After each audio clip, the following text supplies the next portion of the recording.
बच्चे आज के क्लास में, और थोड़ा सा विलम्ब हो गया है। हमने 7 बजे का टाइम दिया था, 7 से 8, लेकिन कुछ सिस्टम में खराबी आ जाने के कारण थोड़ा सा विलम्ब से हम चालू कर रहे हैं। तो आज हम देखते हैं कि वर्ग 9th के लिए संख्या पद्धति के विषय में जानेंगे। बच्चे आप लोग खड़ा हो जाओ। तुम मुकेश, गिनती करो इस क्लास में कि कितने बच्चे हैं। कितने बच्चे हुआ? 5। 1, 2, 3, 4, 5। ये गिनती की संख्या जो है,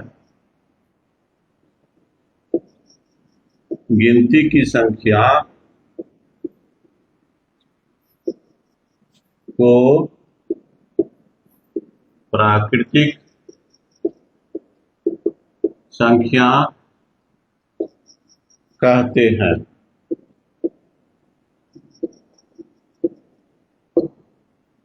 जैसे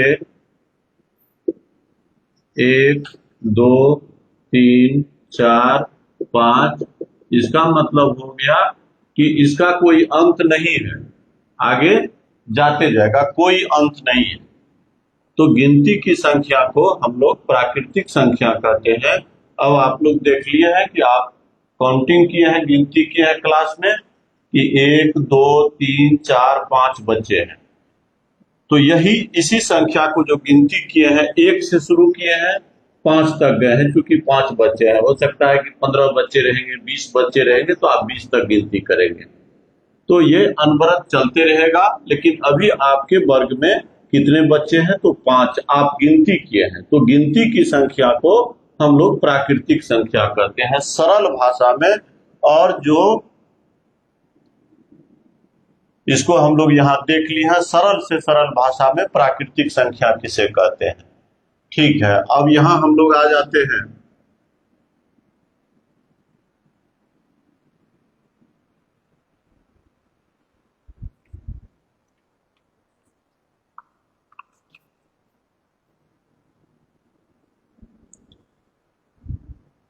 यहाँ एक रेखा हम बनाए हैं, इस पर हम 0 दिए हैं, 1, 2, 3, फिर -1, -2, -3।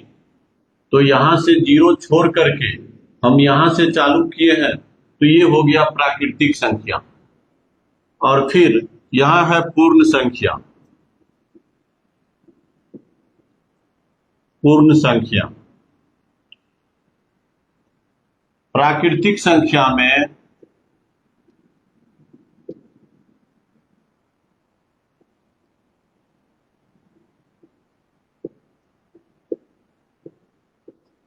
शून्य अर्थात 0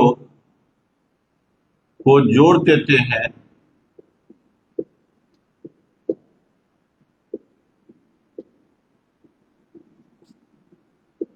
तो वह पूर्ण संख्या हो जाता है।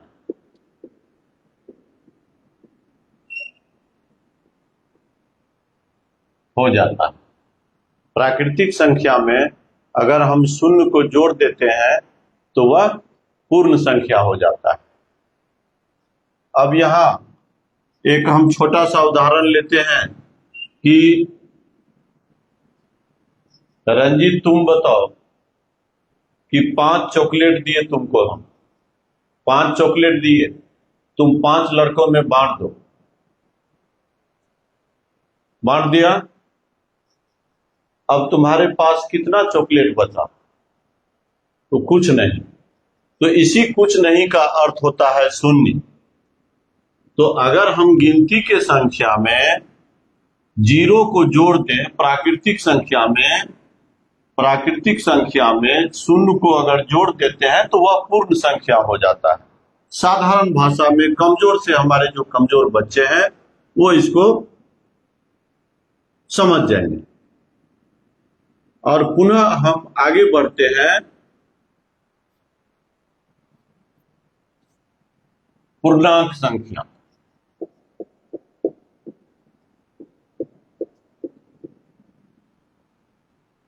पूर्णांक संख्या।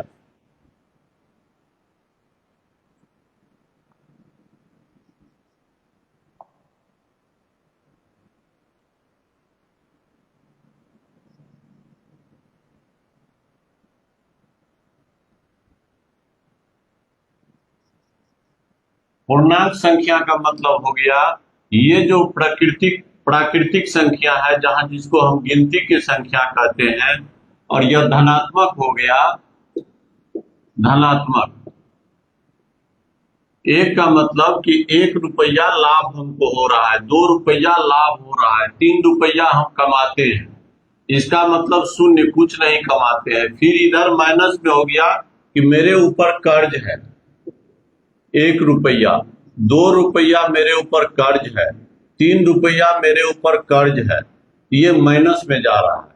अगर इस दोनों को मिला देंगे और शून्य को भी हम मिला देंगे तो यह हो गया पूर्णांक संख्या। धनात्मक मतलब यह हो गया प्राकृतिक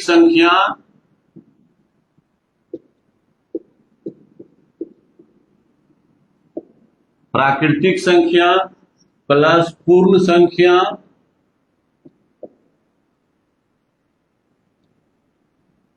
प्राकृतिक संख्या प्लस पूर्ण संख्या, इस दोनों को अगर हम मिला लेते हैं और ऋणात्मक यहां हो गया ऋणात्मक, दोनों को मिला देते हैं तीनों को तो ये हो गया पूर्णांक संख्या। इसको हम लोग बोलते हैं ऋणात्मक पूर्णांक दिखाई पड़ता है। आप इन सभी ऋणात्मक पूर्णांक को अपने थैले में डाल दीजिए। क्या आप बता सकते हैं आपका यह नया संग्रह क्या है? इसको हम पूर्णांक संख्या कहते हैं।